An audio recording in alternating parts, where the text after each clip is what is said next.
Okay, welcome back. It is late June 1863. It's been some months now since the war with the Austrians has ended, and this has given us time to take stock and regroup. And we are under no illusions. This is really, I would suggest, a ceasefire. This is the 13th year of the campaign since we took stewardship of the Ottoman Empire in 1850, and in that time we have fought no less than three major wars against other major powers. We've probably fought more than any other power on earth during this time. It shows to what extent the Ottoman Empire is a kind of crossroads and a focal point for this period, the politics in this period in Europe, and we suspect this will remain to be the case. So we expect at some point again, in quite likely the near future, to be at war again with the Austrian Empire, and possibly Russia also at some point. So to that end, in the immediate aftermath of the war, over the last 3 months, we have focused a huge amount of resources, state revenue, which we have now managed to sort of top up using this kind of gold exchange mechanism where we use private wealth to import gold. We basically let it sit in state banks. We don't sell it on the domestic market for any kind of private revenue, and we allow that to convert into state bullion. And these, combined with taxes collected, combined also with war reparations from the Austrians, has allowed us to pour resources into a couple of projects. So we want to make sure that we're not pulling in different directions, and there's not sort of we don't want to avoid a kind of situation where we have lots of half-hearted projects that are running simultaneously. The first order of the day is to focus on the militarization of the Balkan Peninsula. To that end, we have poured resources into the fortresses in Constanta, Plevna, Sofia, and Salonika, but also Sarajevo, where we have released a significant amount of state funds to either enlarge or upgrade these fortresses, and will continue to do that. So the idea is that by 1865, all of these fortresses will pretty much be at the same level as Adrianople and Constantinople. They will be large modern fortresses, which will be much, much harder for the Austrians to take. We're not just doing that. One of the sort of things that we gained from the war with the Austrians is we began to accumulate, especially in the Second War, lots of volunteer forces, often ethnic minorities in the Austrian Empire, Italians, Ukrainians, Poles and such. And these are forces that are welcome. They've been welcomed into the Ottoman army. They've been kind of reconstructed using prisoners of war, often using captured Austrian gear that they're familiar with, and uniforms and this kind of thing, and they've even kept a lot of their regimental traditions. They've of course been assigned Ottoman officers. They can't be used really in traditional formations because they require more command points to command, because they come from a different kind of military tradition. There's language barriers, even though we are both multi-ethnic empires. Nevertheless, there are unfamiliar language barriers to overcome, so we can't really use these in large field formations. As such, we've mostly used these forces as garrison forces, which is great, but it's not really what they're designed for. And one thing that has occurred to me is they require a lot of officers to command these forces, Ottoman officers, that we can actually release for command elsewhere. So what we've begun to do is to decommission these forces, not all at once. There's no point doing something really risky and crazy. Austria could go to war with us straight away, or Russia could declare war on us, but we've released officers.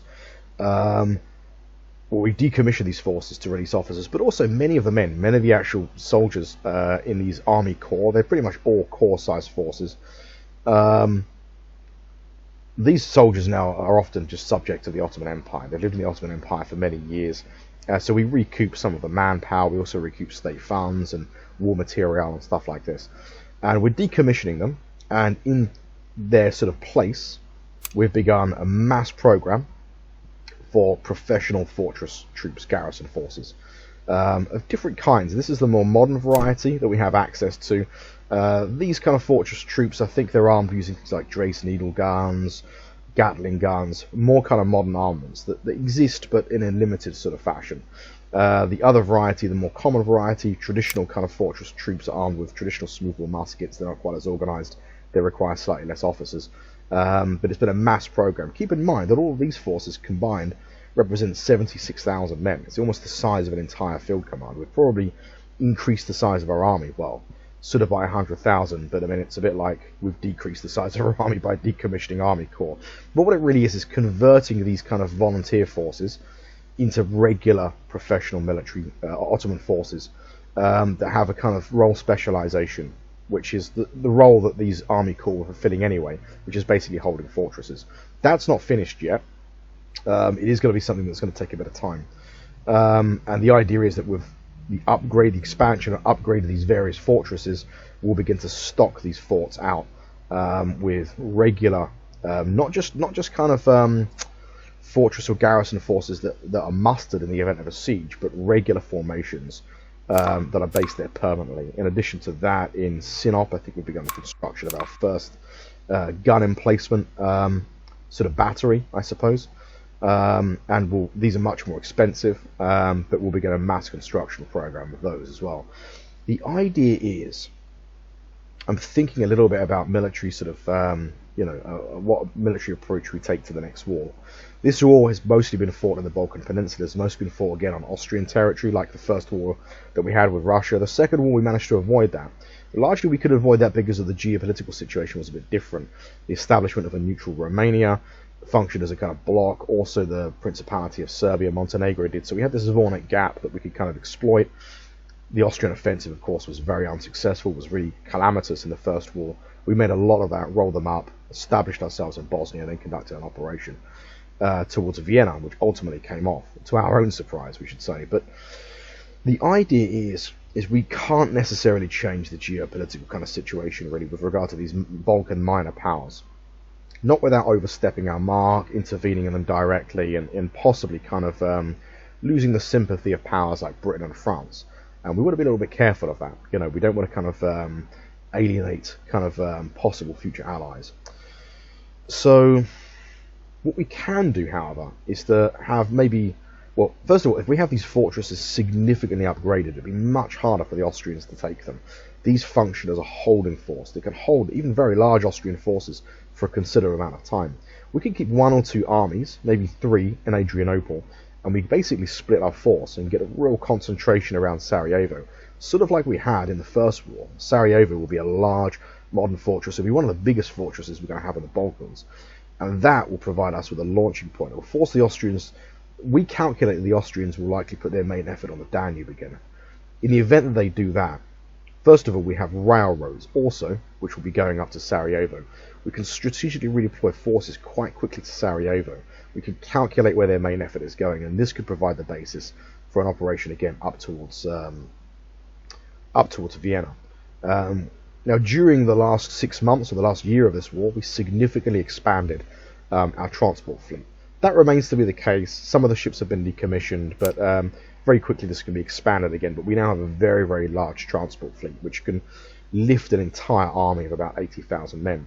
That's going to be a permanent force now, and beyond the Austrian war, this gives us something we didn't have before, which is the ability to project force, project power in a way that we didn't have before. So we could always consider landings on the Dalmatian coastline, coupled with a push from Sarajevo. So the option is always there for a move against Vienna. So that's pretty much what we've done on the military front in the short term. We're going to continue doing that. We're going to continue focusing on that. I think for the next sort of year or two, expand the fortresses, modernize them, build huge numbers of fortress, professional specialized fortress units, divisions. I think they mostly come in division strength, about 13,000 men apiece, emplaced artillery, this kind of thing. And that will change the character of the war a little bit. It means that the Austrians it makes it much more difficult for them to assault these fortresses. These fortresses become much more effective. We don't want to develop a Maginot mentality.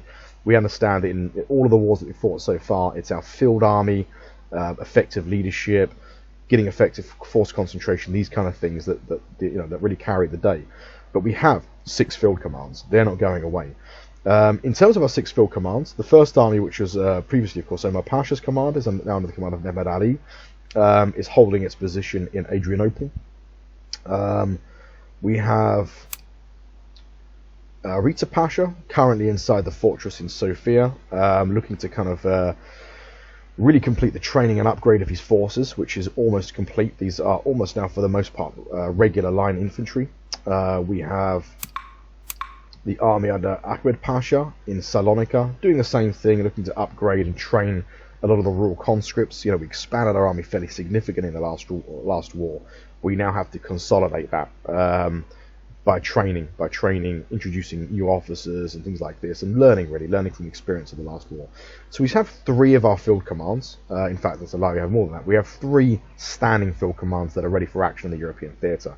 Plus, we have 2 field commands currently sat in reserve under the command of Abdul Karim Adir, plus Abi Pasha II and Mehmed Izzet Pasha as 2 junior commanders. This comprises 2 field commands, although it's short 2 army corps. One of the army corps was entirely comprised of line conscripts, which we decommissioned. We're going to rebuild that army corps as a guard corps, and it's also shy an army corps which was destroyed entirely, of course, in the action just south of the Danube, just before the end of the war. You'll remember the really horrible Pyrrhic victory at Plevna. So we have to construct 2 army corps to pad that out. We are shy 1 3-star general, though of course we have a 3-star general in Yemen. The 2nd Army under Hussein Avni was relocated to the east. He's taken up position at Erzurum, and he will maintain that position. His fortresses have now, I think, entirely been trained into line infantry. They still have a militia designation that might be due to the kind of it's a militia headquarters. This might require a kind of technological development to actually convert those headquarters into regular staff headquarters, or it might just be that it requires us to have a large infantry of officers to do that. So that'll be the large qualitative change, which will change these forces formally into line infantry. Although their portraits now, actually reflect, the kind of line infantry character. So they're basically professional, but they have a slightly amateurish staff command still. So that's the redeployment of our forces. That's our military plan in the short term. You'll notice that in the arsenal at Adrianople, we have our last volunteer force of Romanians. This force is in the process of being decommissioned. And again, we're looking at to free up officers, free up soldiers, in order to sort of plough those resources into specialized fortress units. That's pretty much it in terms of military reports over the last 3 months. That's our military plan in the short term, to look at kind of defensive and offensive options against Austria. Now, the other developments really over the last 3 months is, well, for one, in terms of foreign relations, Otto von Bismarck is now Minister President of Prussia. Now, there's a few interesting developments that could come partly out of this, but also out of something else. Now, of course, Bismarck, we have a hunch, is looking to force the unification of Germany. This could bring him into conflict with Austria. This could provide us with an opportunity. But we don't know how long this conflict might last in our parallel universe, or whether it even happens. Austria does have the ability, I believe, to unite Germany also, which would be a catastrophe for us. That would transform Austria into a kind of Central European superpower. So we don't want that to happen. If Prussia's losing, we have to intervene, because otherwise, we pay in the long term. If Prussia's really successful in defeating Austria in a very quick war, which is what happened in real life, that's also not necessarily desirable, because Bismarck is not like Napoleon Bonaparte or Adolf Hitler or anything like that. He's not looking to kind of become a sort of hegemon. He's not looking to dominate Europe entirely. He's looking to create the basis for what would be probably the most powerful state in Europe. But he's not looking to upset the balance of power so much that he brings a coalition against him. As such, in the event of a short war with Austria, where he's successful and he establishes dominance in the kind of Catholic southern German states, Bavaria and such, Bismarck might even look at good relations with Austria. That could be problematic for us, of course.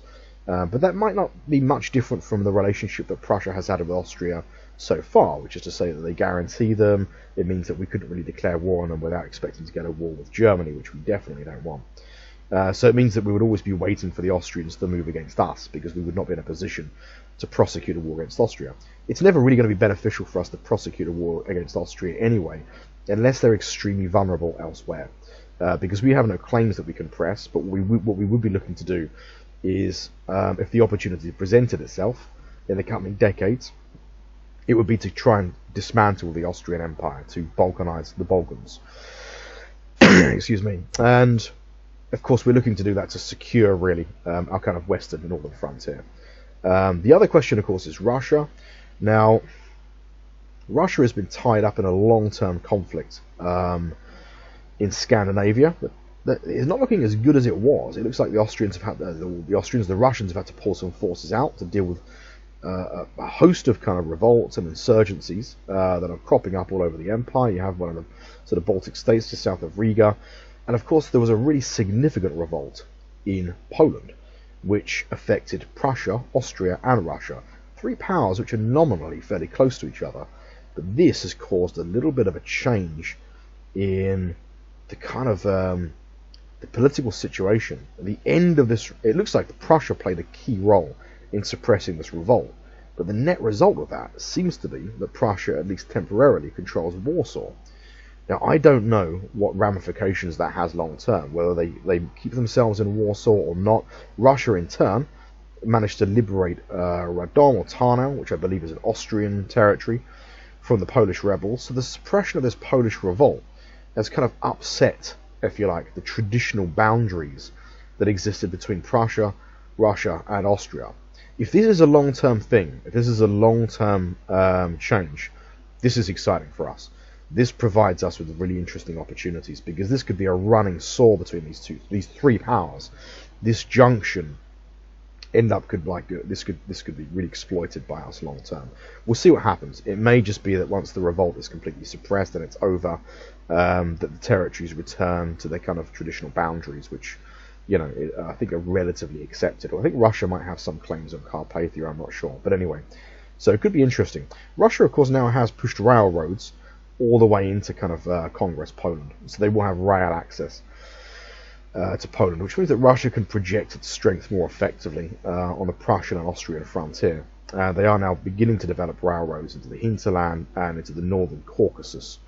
They don't have railroads yet to our frontier in the southern Caucasus. That's good, but that's an inevitability. And of course, long term, that will mean that Russia can project its strength to this part of the world much more effectively. We of course have railroads now connecting our centre of power to the frontier in eastern Anatolia. Incidentally, also, Bessarabia is controlled by rebels. I don't know if they're Romanian rebels. They might even join the kind of fledgling sort of Romanian principality, which is now split into kind of two exclaves, or one of them is an exclave. That would be interesting if that happens long term. We'll keep an eye on that situation. But interesting developments on the international front. We did send diplomats to Prussia to try and kind of arrange a bit of a deal with Bismarck, see if we could develop a bit of a relationship with Prussia, try to organise a state visit. This was refused. It was refused, I think, on the basis that we don't have good relations with Austria. We shouldn't take that too much to heart. You often find that when you try to arrange diplomatic visits, they're often refused, they're often turned down. It requires a bit of perseverance. It may just be that at that time it's inconvenient for that state to consider a state visit from another power. Prussia at this time probably is not looking to alienate Austria too much. They might have some plans for Austria long term, but instantly accepting a state visit from the Ottoman Empire after the Ottomans have just defeated Austria in a war may not sort of play too well in Vienna. So we'll keep an eye on that. But we are looking to try and cultivate good relations with the Prussians, especially if they manage to pull off what Piedmont Sardinia has failed to pull off so far, which is to create a new nation in Europe.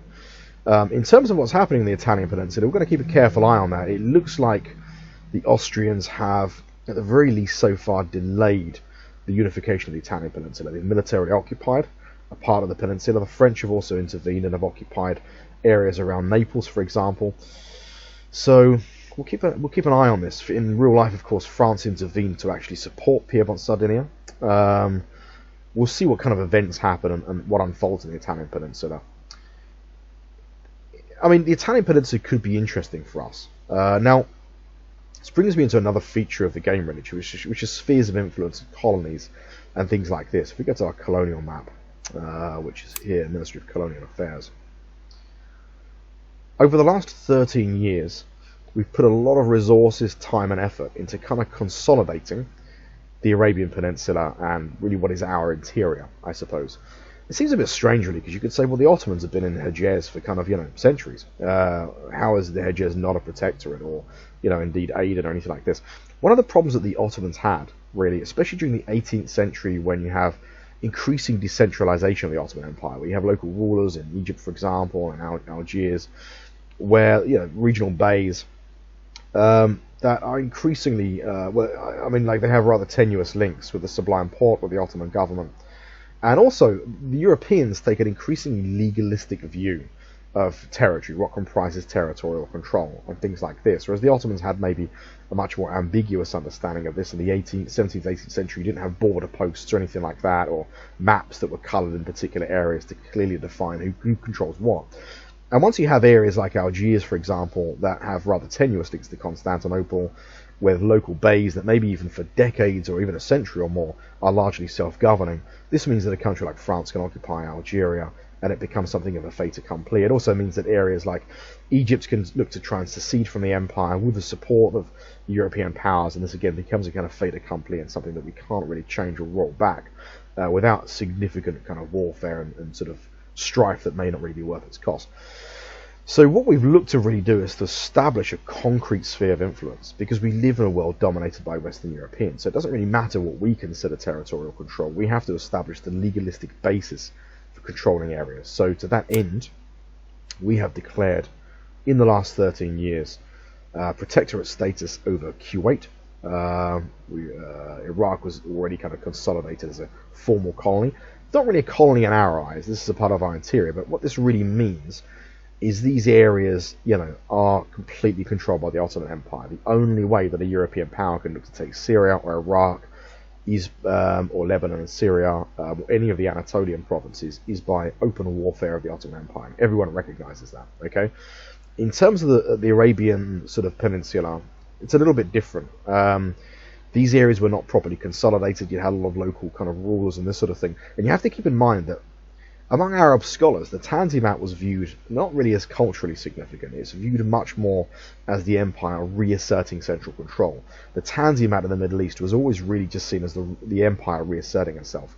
And a part of the Tanzimat was really kind of, before the Tanzimat, the foundation for the Tanzimat that was laid by reigning in the system of the Beys and decentralized rulers, reimposing central authority. So we've kind of done that in the Arabian Peninsula, and the way that we've done that is by formally declaring areas as protectorates. It requires a certain amount of colonial penetration, much more central involvement in the affairs of these regions. The Ottomans, especially during their period of decline, tended to favour decentralised local rulers that they could bribe or control or this kind of thing, and of course that was a recipe for disaster come the beginning of the 19th century. So these areas now, Hejaz, Kuwait, Dubai and Qatar and Yemen, these are all areas that are protectorates. So these areas are recognised internationally now as within the Ottoman sphere of influence. We have sufficient kind of central involvement that the only way that our position could be challenged in these areas is by direct military conflict with the Ottoman Empire. We still don't completely control these regions, however. It's a sort of halfway house, as I've mentioned before. Protectorate is a halfway house. It's within our sphere of influence.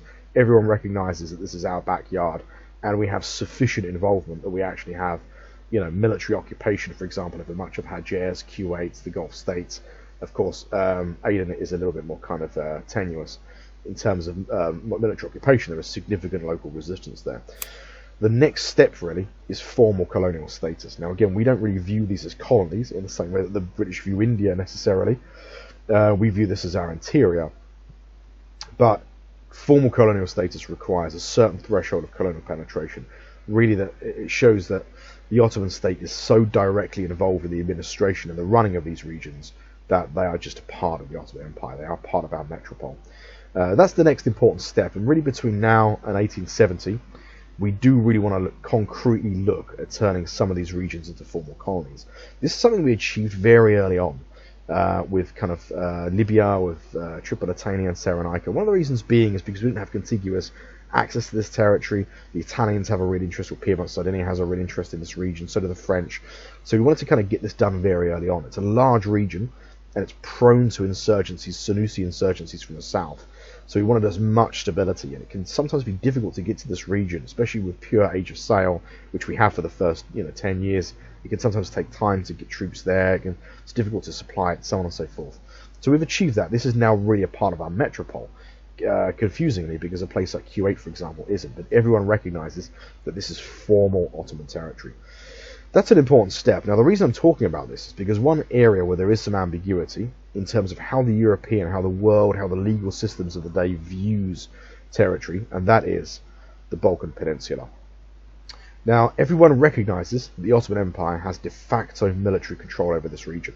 This region is not considered colonial territory, however, the Europeans can't really stomach the idea of kind of people that are ethnically European being in a kind of colonial territory. It's just recognized as Ottoman military control. Of course, the beginning of this decade, the Greek Revolution wrested control of the southern part of the peninsula to Greece, which is supported by Britain. We accept that for what it is. What this means is that whilst we will absolutely look to militarize this region and defend it at all costs against countries like Austria or Russia if they look to intervene, at some point it might be the case. I don't know if it is. I don't know if it's contained, it's a kind of doomed situation or not, but it may be the case that at some point, and I think this because I'm looking at, for example, the war with Russia that the Ottomans had in 1877, where the European powers intervened and you had a kind of big conference and they kind of agreed really on the kind of gradual dismembering of the Ottoman position in the Balkan Peninsula. It might mean that at some point, all of the European powers club together, they have some kind of conference, and they decide on some kind of new kind of system for how the Balkan Peninsula is governed, maybe with the creation of new principalities like Bulgaria, an expansion of Serbia or Greece. We don't know. It may not come to pass. If it doesn't, great. If it does, first of all, we couldn't fight all of Europe at once anyway. And anyway, it's, we wouldn't really have much control over the situation. In the event that happens, we don't want to see this as a part of our decline or anything like that, but rather just a kind of refocusing of priorities. In the same way that Britain lost the 13 colonies, but really its golden age sort of followed on from that with the colonization of India and Australasia and so on and so forth. In the event that our position in the Balkan Peninsula is kind of doomed really by the European powers that decide they don't want us there long term, what we will look at is other areas for expansion, ahistorical areas for expansion. One of those areas is going to be the Horn of Africa. Now, one of the upsides to the Italian peninsula not becoming a kind of a European power, Piedmont, Sardinia not achieving the aims of Cavour in creating an Italian power, is that Italy can't. Italy has far less resources with which to sort of develop a colonial empire. That leaves this region open and fair game. There's one area which is a little bit dangerous, and that's Djibouti. France has significant interest there. It's fairly well established already. We might have to kind of accept that for what it is and allow the French to maintain an enclave here. But we will look at all the other areas of the Horn of Africa as completely fair game. This area is probably more populous, ironically, than the Balkan Peninsula. It's geographically larger, and it's a natural area for expansion there. Again, Italy does have fairly significant kind of colonial penetration here already. Piedmont, Sardinia, 44% colonial penetration. It'd be very difficult for them to wrest complete control of this region. One thing we have to consider is that the Abyssinian Empire is probably the most organized, if we don't consider North Africa, the Maghreb kind of part of Africa. If we look at the African interior, I would say that the Abyssinian Empire would be the most organized of the African kind of states, tribal societies. So to really pull this off would require a significant military intervention at some point, possibly involving something like 50 to 100,000 men. It's not something that we could do easily. Now, at the beginning of this period, we do have some colonial penetration on the Eritrean coast, also in Djibouti. I think we still actually have military control over Djibouti for the most part, but we don't really have any colonial penetration here anymore. But what we would be looking to do, I think, is to begin to establish ourselves along the Eritrean coast. We still have some colonial penetration from centuries back, 10% colonial penetration. Piedmont Sardinia is more well established, but the sort of spillover from the Sudanese revolt has upset the Italian position in Eritrea. We have Somaliland here, which the British have some interest in, but for the most part, at the moment, really only Piedmont Sardinia has achieved any kind of colonial penetration here. And also we have Somalia, the coastline of Somalia. It looks like the Italians have made a couple of attempts at establishing themselves here and have been pushed out by revolts, but they've re-established themselves in Mogadishu.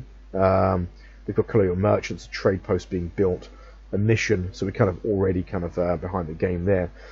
We'll probably have to look to conduct a small expedition, land in this region, militarily control it, and if we look at colonial definition, so this is a region, let's have a look. Colonial area, Somalia, colonial capital, Mogadishu, yeah, that's there. And then you've got kind of Berbera, okay, Somaliland, and Berbera is the capital here. So, and then you have Abyssinia, the colonial capital being Addis Ababa or Marcos. So this really comprises three regions in the Horn of Africa. The other area we'll be looking at is Sudan. Now we did create a kind of an independent sultanate, or Khedive, or I mean, I don't know what you'd call it really. It's an nominally independent region. Some of it is within a terra incognita for the time being, but we'd also be looking to establish ourselves in this region. We have pretty decent colonial penetration in Khartoum, sitting at 21%. We've got colonial merchants. The British really have a mission, but we have sufficient penetration now that we can actually establish a trade post. Excuse me.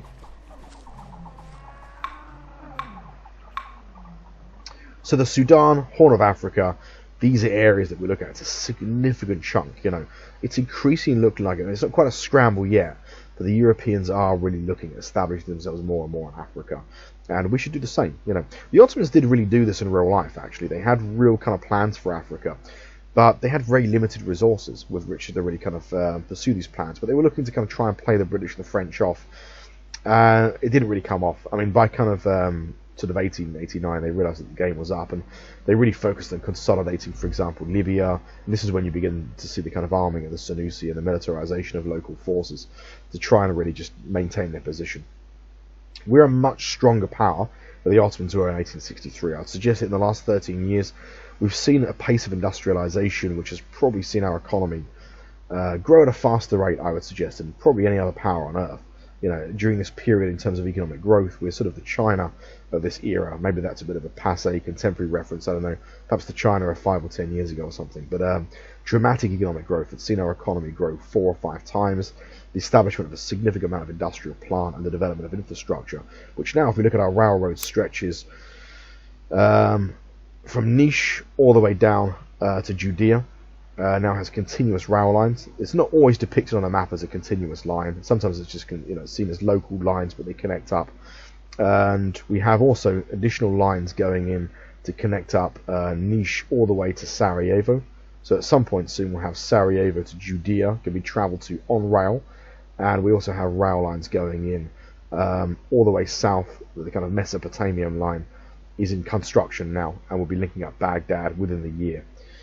So a lot of rail development is still happening, and this is significant. It shows that the Ottoman Empire is much healthier than it was in the 1860s in real life. And this industrial kind of power that we've built really from the ground up, this is the engine of our survival. This is the basis. This is really the reason why we've done as well as we have. Omar Pasha was very good, these generals are very good, but in real life the Ottomans would have really struggled to field an army of this kind of size. So this is the engine of our survival. The other important part of our survival is going to come down to technology. Now, the thing that we did in the immediate aftermath of the war is to invest 500 state revenue into education. We're now going to do that every single year. We will look to do that every single year to try and drive up our literacy rating, which will hopefully maybe provide us with more officers. I'm not sure about that, but at the very least will accelerate technological research in our Academy of Sciences. It will be something that we'll do every year. So to that end, we're always going to try and maintain around 500 every January. We'll set ourselves a plan. Don't spend anything until we've got 500 state revenue, and we'll stick 500 into education every year. It's a lot. It's a lot of money. The other thing that we're doing is we've doubled up on technological research branches. So breech-loaded rifles, which we have some way to go with breech-loaded rifles, and muzzle-loaded rifles. Now, muzzle-loaded rifles will have, I think, probably within the next few years. When it comes to technology, well, first of all, these bars don't represent something which is a complete myth and is being researched. It's not, like we have a kind of lab of people in white coats or some university basement of Ottoman scientists trying to figure out how to make a muzzle-loaded rifle. Muzzle-loaded rifles have existed everywhere, for a couple of decades, I think, by now. Muzzle-loaded rifles existed even in the Napoleonic War. You had kind of rifle units, if you was in Sharp, Sean Bean, these existed, but they existed in small number. They were very specialised units, often skirmishers, but because they had rifles, as opposed to smoothbore muskets with, exceptional range, they could kind of harass enemy forces. It's really with the development of precision machining, which is a product of the Industrial Revolution, that what these bars really represent is an attempt by different branches of Ottoman society, academics, of course, industrialists, bureaucrats, military people, to look at how you can systematically mass produce this kind of weapon. To develop a weapon, there's going to be lots of different models they're going to be put forward. It's a very expensive and gradual process. It exists elsewhere. We were aware, for example, that other powers have developed muzzle-loaded rifles, but it's an attempt by different branches, which we're investing a lot of resources in, to find a way to mass produce a rifle, which means that we can systematically arm our entire armed forces with rifles. Now, the difference between muzzle-loaded rifles, I don't know a huge amount about kind of 19th century small arms, okay? I mean, I was in the army like 20 years ago, so I know a little bit about small arms, but not a huge amount about the historical development of 19th century small arms. But I think the general gist is, for the most part of the moment, we are armed with traditional smoothbore muskets, the likes of which you would have found in the Napoleonic War. Now, none of these technologies are panaceas. None of these technologies are like a silver bullet. A lot of them are gradualistic. Some of them have more impact than others. But one important development is muzzle-loaded rifles. Now, muzzle-loaded rifles are much more widespread in Europe now than they are in the Ottoman Empire. I would suggest that Austria, I think, has the Lorenz rifle, which by 1863, its entire army was armed with a Lorenz rifle. The difference, really, I think, between kind of these rifles, it's like a bridging technology. It's a bridging technology between the kind of firearms that you saw in the Napoleonic War and the beginning of modern firearms, where you're loading a shell into the breech of a rifle, and then you fire the rifle, kind of thing. Muzzle-loaded rifles, I gather, are loaded. They're kind of similar to sort of traditional muskets in how they're loaded. You've got the wadding, the paper, and all this kind of thing, but they're rifled. You have like the mini ball. It's not really a ball. The mini ball's like a bullet. It looks like a bullet head, but it looks kind of like a grub screw. It's got little lines down it. That kind of catches with the rifling of the barrel. That dramatically increases the range of these kind of muskets, sort of weapons, really. And that is fairly significant. If you look at the American Civil War, for example, where you have a preponderance of muzzle-loaded rifles, you see dramatically increased range. And what that means is, when formations are trying to close with each other, whilst they don't really fire any faster than traditional smoothbore muskets, you can get many more volleys off because of increased range. So casualties are much, much higher than they were, for example, generally speaking, in the Napoleonic era. So muzzle-loaded rifles are important. It's not a panacea or a complete game changer. France, in 1859, when it fought the Austrians, did not have the systematic implementation of muzzle-loaded rifles. It had rifles in its army, but its army was predominantly still, like our army, was still predominantly armed with smoothbore muskets, and they still beat the Austrians, despite the fact the Austrians had the systematic implementation of muzzle-loaded rifles, the Lorenz rifle. How do they do it? I mean, they did it through kind of melee, sort of much more effective use of close quarters fighting, of bayonet charging, this kind of thing. They understood that you had to close the range very, very quickly, aggressive tactics.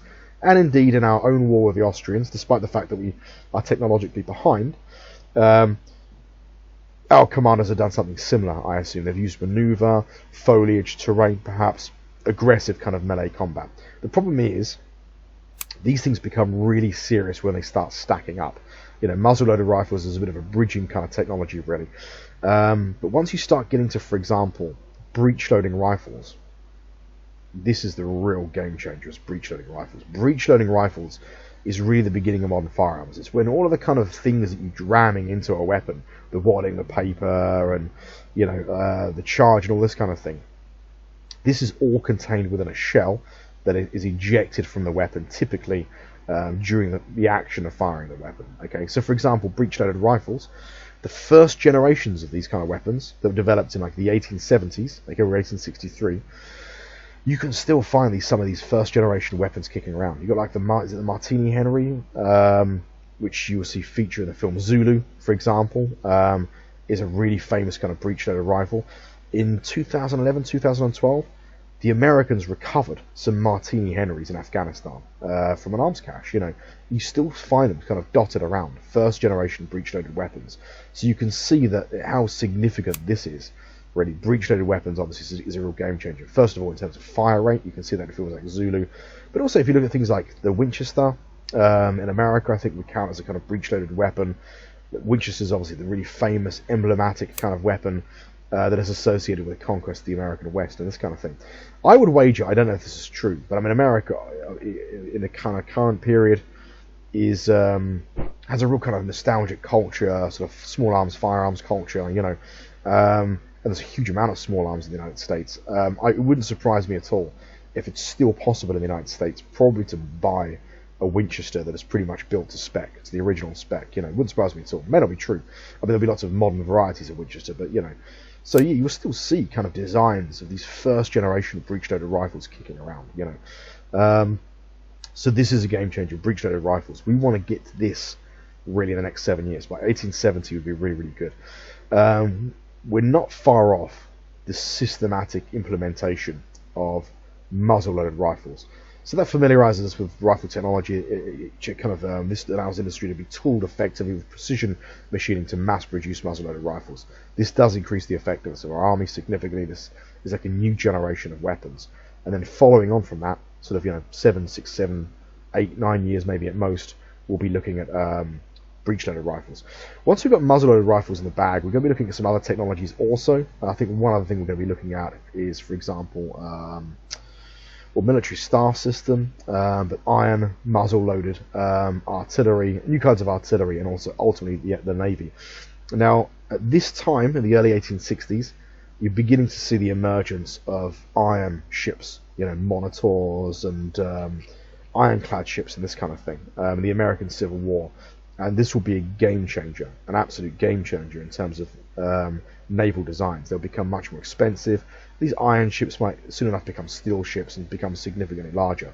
So we're on the cusp of a kind of naval technology revolution. Our Navy, for the most part, is not traditional age of sail. We have a lot of traditional age of sail ships, but much of our Navy is comprised of... Where is our Navy? Okay, here it is. Yeah, so much of our Navy is comprised of traditional age of sail ships, but also screw ships, which is to say that they still have traditional sails and rigging, but this represents kind of an auxiliary form of power. They have a screw and some kind of sort of combustion engine which turns the screw. So we're at a bit of a halfway house, but our Navy will very, very soon become obsolete. It will become a kind of Navy of the past. So we want to be looking also between now and 1870. We're going to try and keep doubling up on technologies. We'll always have 2 technology branches that the state is directly kind of plowing resources into. These things won't happen naturally. You have a natural development of naval professionalism. You will have, the Ottoman Empire will naturally develop the basis to mass-produce breech-loaded rifles. But left to its own devices, it will take a lot longer than it will take elsewhere. Okay, because even though we're industrializing rapidly, Ottoman society in a lot of ways is still very backward. There's a lot of combined and uneven development. So continuous investment in education. It won't do just to be able to build lots of steel and manufactured goods. We have to have literate people, clerks. This will speed up the natural process of these things becoming available. But in addition to that, we're going to twin that with direct investments in strategic areas that we want to try and develop. So to begin with, small arms, then also artillery and the Navy. So that's really the plan between now and 1870, really, is to try and make kind of a qualitative leap in terms of our empire's ability to produce new kinds of small arms and begin to really look at kind of to exploit the new kinds of technologies that are emerging elsewhere in terms of naval weaponry and stuff like that. So that's the plan, really, for the next kind of 7 years. And we'll see what happens with Austria. This could be really interesting in Poland. Bismarck's kind of plans for Prussia, forming a new German state, at the very least, could buy us a long period of time where we don't have to face a war with Austria. The hope is... it's always a hope that we get as much time as we can when we're not fighting Austria. Austria's compelled to pay us reparations for the next year, and they are also compelled not to attack us, I think, for the next year or so. There's a peace deal that sits in place for the next 17 turns, anyway. I'm not sure if they can cancel the peace treaty. I think they can. That would damage them diplomatically, even more so than they're damaged diplomatically at the moment. It's very easy to look at kind of Austria and think, why isn't everyone going to war with them? They've imposed themselves in the Italian peninsula. They haven't done anything that crazy in the greater scheme of things. Their intervention in the Italian peninsula was brought on by Piedmont, Sardinia, trying to unite Italy. So it's not necessarily the case that the Europeans would look at this, I mean, France has intervened itself in a little bit, but it's not come to open blows between France and Austria. Their intervention in the Principality of Romania, Montenegro, Serbia, well, they might actually have claims in these regions, or, I mean, it wouldn't necessarily be the case that it would bring a huge coalition of European powers against them. These are not areas, keep in mind that, in places like Paris and London, no one cares about Bucharest in these places, or Serbia. Russia, bit of a different story there, but Russia's tied up in elsewhere, and Russian interest in the Balkans becomes much more pronounced, I think, with the victory in 1877 that they really experienced. So, that could be a scripted event. It may not be. Maybe it's something that just happens naturally, but we could be fighting a war with Russia before then, anyway. So we'll keep an eye on the situation in Europe, and hopefully the complications in Poland and the emergence of Bismarck and Prussia might buy us a long period of peace from Austria. We'll keep an eye on the Italian peninsula as well. I think that's pretty much it for the most part in terms of reporting back over the last 3 months. A bit more of a kind of lengthy report than probably I'll give usually. Often quarterly reports are just a kind of bit of a sit rep, This is much more really of a kind of, us taking stock, appraising the situation, having a look at what our plans are. It's very easy in the midst of war to become tunnel visioned, to just continuously plough your state resources into building new armies. And really, if you're fighting wars for long periods of time, that's a recipe for failure. Because while you may do well on the battlefield, it's technology that you start losing, and also other areas, laying the legal foundation for your empire, ensuring that you have a clear sphere of influence. If we hadn't have spent resources doing that, and it'd be really tempting as an Ottoman player not to do that, just to build a really big army, then Britain would become established, other powers become established in the Arabian Peninsula, and what you have then is a recipe for disaster decades from now. So that's pretty much it. Thanks for watching. It's late June. I guess the next report will probably be maybe October time, October, November, something like that. I'll maybe do quarterly reports or allow it to happen fairly naturally, but I'll usually deliver 3 or 4 reports a year, something like that. So we'll leave it here and pick up, I guess autumn time, 1863. So thanks for watching this video, and I'll see you in the next one.